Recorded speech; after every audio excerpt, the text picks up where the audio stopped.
Un saludo a todos los miembros de la Facultad de Administración Pública de la Universidad de Panamá, a todos los participantes y presentes desde aquí de Venezuela. Bueno, vamos a conversar sobre el tema económico y particularmente desde 1999 para acá y cómo el pueblo venezolano ha estado siendo agredido por el imperialismo norteamericano. Como ustedes saben, Venezuela es una amenaza inusual y extraordinaria, eso lo decretó Barack Obama el año 2015 y ciertamente lo somos, pero desde 1999, cuando el pueblo organizado decidió ser un pueblo libre, soberano, independiente y decidir sobre las riquezas naturales de nuestro país. Tenemos la primera reserva de petróleo, todos lo saben, la primera de oro, una cantidad de riquezas y el pueblo decidió qué hacer con esas riquezas. Esa es una amenaza para el imperialismo. Además, nos convertimos en amenazas porque decidimos transitar a un modelo de justicia social, de igualdad, y eso por supuesto amenaza a los grandes capitales, el hecho de que se consolide un modelo alternativo. Entonces, en ese sentido y desde ese momento estamos siendo agredidos, con golpes de Estado, recordemos el 2002, también con un sabotaje a la principal industria, también en el 2002, que es PDVSA, paros patronales, etcétera, hasta que llegamos al año 2013, cuando intensificaron las agresiones, luego de la pérdida física del comandante Hugo Chávez y el inicio del primer periodo presidencial del presidente Maduro. ¿Cómo iniciaron estas agresiones? Desde lo económico, que se enmarca además en una guerra no convencional, que tiene distintos aspectos, comunicacional, psicológico, diplomático, militar y económico. En lo económico, pues comenzaron con una escasez, un desabastecimiento, que no es cualquier desabastecimiento, es programado, es selectivo, algunos bienes de primera necesidad, pero el arma que utilizaron, el arma, digamos, no convencional, fue la alteración de los mecanismos de distribución. Todos los productos que no están en los anaqueles, en los mercados formales, pues se encuentran en los mercados informales. Son productos que están en manos de las grandes corporaciones transnacionales, son bienes de primera necesidad y por supuesto eso genera angustia, malestar, cola y simultáneamente con un discurso, con el poder de los medios de comunicación en el que responsabilizan no solamente las políticas y el gobierno bolivariano, sino al modelo, un supuesto modelo fracasado. Esta guerra económica no se puede entender sin el poder de los medios de comunicación y la guerra comunicacional. Bueno, luego comenzaron con una segunda arma de guerra económica, un bloqueo financiero, un embargo comercial que fue encubierto, empezaron a manipularnos el índice de riesgo país, pero esto se formaliza a partir del año 2017 cuando Donald Trump firma un decreto en el que sanciona la principal industria, PDVSA, que genera el 98% de los ingresos por concepto de exportación de las divisas del país. Y allí seguido, después del 2017, pues sanciona a los países que realicen transacciones financieras con PDVSA, sanciona todas las transacciones en oro. Y recientemente, este año, a propósito de la juramentación del segundo periodo presidencial de Nicolás Maduro, en enero, pues además en un acto de pillaje, de robo, toma la principal empresa, una de las principales filiales de PDVSA, que es Citgo. Además bloquean el oro que tenemos en Inglaterra y recursos que tenemos en otros bancos, digamos, en el sistema financiero internacional. Y una tercera arma de guerra que han venido utilizando es lo que llamamos hiperinflación inducida. Es una inflación, es un incremento de los precios, pero que está siendo inducida por el ataque a la moneda. Ese es el arma de la guerra, el ataque a la moneda. Cotizan un supuesto valor, precio del bolívar en portales web, en los medios de comunicación, que no es el verdadero valor, y eso incide sobre los precios. ¿Cuál es el mecanismo? Colocan un precio mayor del tipo de cambio, eso afecta el precio de todos los bienes importados y por lo tanto afecta todas las estructuras de costo, y los agentes económicos, tanto comerciantes o productores, se referencian a ese tipo de cambio, aunque hayan adquirido la divisa más barata. Pero bueno, ellos esperan, y así se conoce en la teoría, las expectativas racionales, que ese tipo de cambio siga aumentando, y cuando convierten los precios de lo que adquirieron en divisas en bolívares se referencian a ese tipo de cambio más alto. Por supuesto no asumen ni los comerciantes ni los productores ese costo y lo trasladan al consumidor final. Esa es la relación entre el ataque a la moneda y el precio final que deriva en una hiperinflación. Una hiperinflación o un ataque a la moneda que tiene dos grandes efectos. Por un lado, el aumento de los precios y con ello el deterioro del salario real, buscan deteriorar el salario real, y por otra parte contraer los niveles de producción. En los hogares, cuando no es suficiente el salario, dejamos de comprar bienes y los productores dejan de producir. Eso tiene doble efecto, es una de las armas más poderosas. Esas tres armas han generado un impacto en la economía. Estimamos que las pérdidas están alrededor de 114.000 millones de dólares, de los cuales 21.000 millones de dólares corresponden al bloqueo, al embargo, al robo de Citgo, del oro que está en Inglaterra, alrededor de 1.200 millones del oro en Inglaterra, 1.600 millones de dólares bloqueados en Euroclear y alrededor de 18.000 millones de dólares el robo de Citgo. Eso suma 21.000 millones de dólares que se suman a esa pérdida económica. Es lo que llamamos medidas coercitivas unilaterales, que por supuesto son ilegales y violan todo el derecho internacional. Y la diferencia, los 90.000 millones de dólares, están relacionados con ese ataque a la moneda. Si nosotros no hubiésemos tenido, lo seguimos teniendo, ese ataque a la moneda, hubiésemos podido producir estos últimos años 90.000 millones de dólares más. Esos 114.000 millones de dólares representan para los venezolanos más o menos lo que se produce todo un año. El PIB en Venezuela, con un precio de $45 el barril de petróleo, está alrededor de 130.000 millones de dólares, es decir, es casi la producción de un año. Es la importación de medicinas y alimentos por 26 años, porque nosotros con 4.000 millones de dólares importamos medicamentos y alimentos para los 30 millones de venezolanos. Es decir, son actos criminales que consideramos como crímenes de lesa humanidad porque afectan a toda la población sin distingo en sus necesidades y en sus derechos humanos principales. Bueno, ese es, digamos, el impacto, pero a pesar de esa situación, digamos, en las calles, a diferencia de lo que se ve en los medios de comunicación, pues Venezuela está en paz, está tranquila, se hace una vida diaria a pesar de las dificultades, que sí las hay, pero a pesar de las dificultades, pues aquí los niños están en las escuelas. Aquí, como respuesta a estos ataques, ha habido políticas orientadas a la protección de la población, a la protección de la clase asalariada, por ejemplo, en el tema de la hiperinflación, los ajustes de los salarios para evitar el deterioro del poder adquisitivo, pero hay otras políticas que complementan.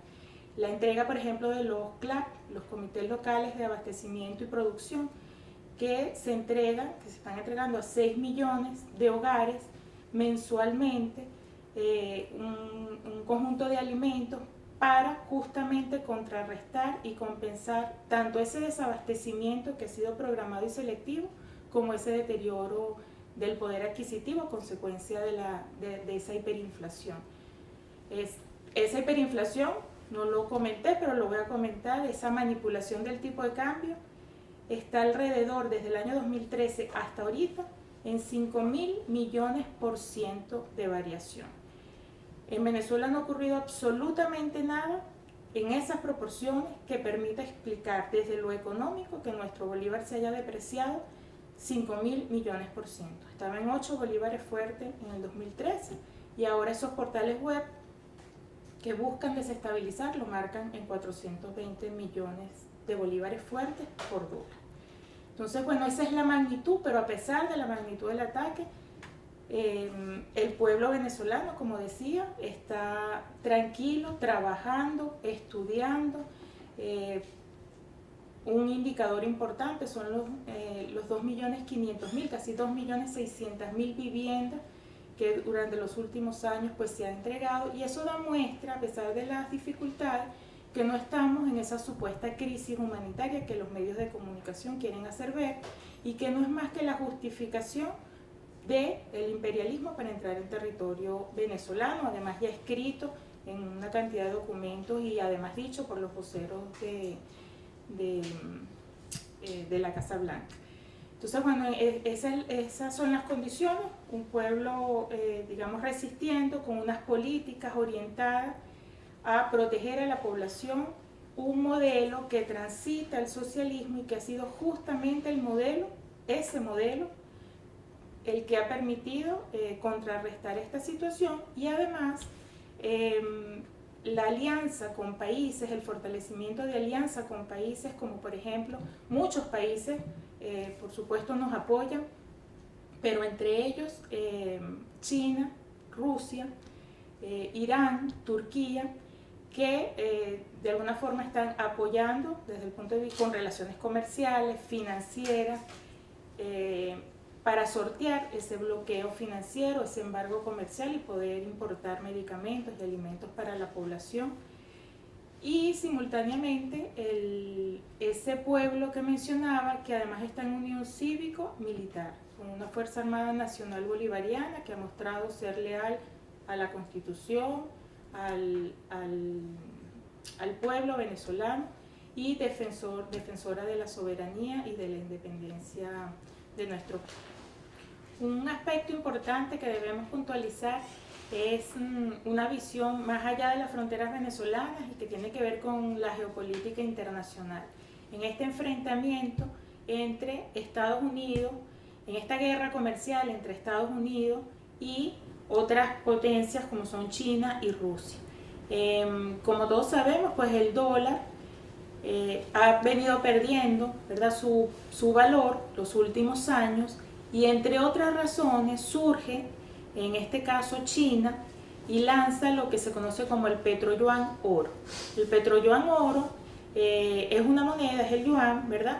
Y China dijo, vamos a empezar a comprar petróleo en yuanes. Un poco lo que dijo Nixon en los años 70, cuando dijo que que ellos iban a empezar a comprar petróleo en dólares y creó en ese momento el petrodólar papel. Ahora en estos momentos China crea el petroyuan oro, es decir, dice voy a comprar petróleo, además es el primer importador de petróleo a nivel mundial, lo voy a comprar en yuanes y mi yuan va a estar respaldado en oro. Eso es un duro golpe para el dólar, además asociado en alianza con Rusia en lo que se conoce como la ruta de la seda. En ese juego geopolítico, Venezuela, nosotros decimos, es la joya de la corona. ¿Por qué? Porque en el petroyuan oro, Venezuela tiene la primera reserva de petróleo del mundo y la segunda reserva de oro del mundo. Y en vísperas de ser el primer país con la primera reserva de oro del mundo. En ese sentido, en este nuevo sistema monetario internacional que parece perfilarse sustentado en el oro, pues Venezuela juega un rol fundamental en el enfrentamiento entre estas grandes potencias, ¿no? De todas maneras, y nosotros insistimos, el origen del conflicto en Venezuela es esa decisión de avanzar hacia un modelo socialista, el socialismo del siglo XXI, de igualdad, de justicia social, que además de decidir avanzar hacia ese modelo, bueno, es un país que tiene muchísimas riquezas, ¿no? No solo el petróleo, el oro, el coltán, el agua dulce, etc. Entonces, en ese contexto hay que analizarlo. Lo que ocurre en Venezuela también trasciende la frontera de nuestro territorio. Parte del discurso en el marco de esta guerra no convencional, que tiene un componente económico, pero que también comunicacional, es que Venezuela está en estas condiciones por el fracaso del modelo socialista, lo cual es totalmente falso. Es al contrario, ha sido el modelo que transita a ese socialismo el que ha permitido contener todas las agresiones del imperialismo estadounidense. Y podemos hacer una comparación antes de la llegada de la Revolución Bolivariana en 1999, nuestra economía creció toda la década de los 80, la década de los 90, hubo un crecimiento económico importante, alrededor del 50% del PIB. Sin embargo, durante esas décadas, en el marco de un modelo capitalista y además neoliberal, enmarcado en el consenso de Washington, en la medida en que crecía el Producto Interno Bruto, crecía la pobreza en Venezuela. eso de la teoría del derrame, la teoría de la copa, en donde si se crecía salpicaba a toda la población, bueno, pues eso no se cumplió en Venezuela, por el contrario aumentaba la riqueza y aumentaba la pobreza. ¿Por qué? Porque aumentaba la desigualdad. Se supone que si aumenta la riqueza, aunque se distribuya de la misma manera desigual, pues la torta es más grande y deberían salir de la pobreza los que están en el umbral de la pobreza. Eso no ocurrió. Sin embargo, a partir del año 99, el PIB también creció alrededor de un 57%, pero en la medida en que crece el PIB, disminuye la pobreza. ¿Por qué? Porque hubo un cambio importante en lo que es el modelo. Mientras en la década de los 80 y los 90 se congelaban los salarios, se liberaban los precios, se privatizaba la salud, la educación, los servicios básicos, a partir del año 99 el modelo es al contrario, se ajustan los salarios, se controlan los precios, se revierte la privatización del sistema de salud, de educación, se aumentan los beneficios en seguridad social. En este momento se está cubriendo el 100% de las personas, adultos mayores, que en condiciones de adquirir su pensión con seguridad social. Y todas esas políticas que transitan hacia un modelo socialista es lo que justamente ha permitido en este momento contener estas agresiones del imperialismo norteamericano. En menos de 10 años, desde el año 99, se disminuyó la pobreza casi un 60% en Venezuela, y a pesar de todas las agresiones que en los que estamos sometidos los venezolanos, el último informe de la CEPAL de este año muestra que Venezuela sigue siendo el país con la menor desigualdad en la región, en América Latina. Entonces, bueno, esas son las condiciones desde el punto de vista económico. Cualquier comentario, cualquier pregunta, pues a la orden para responderla.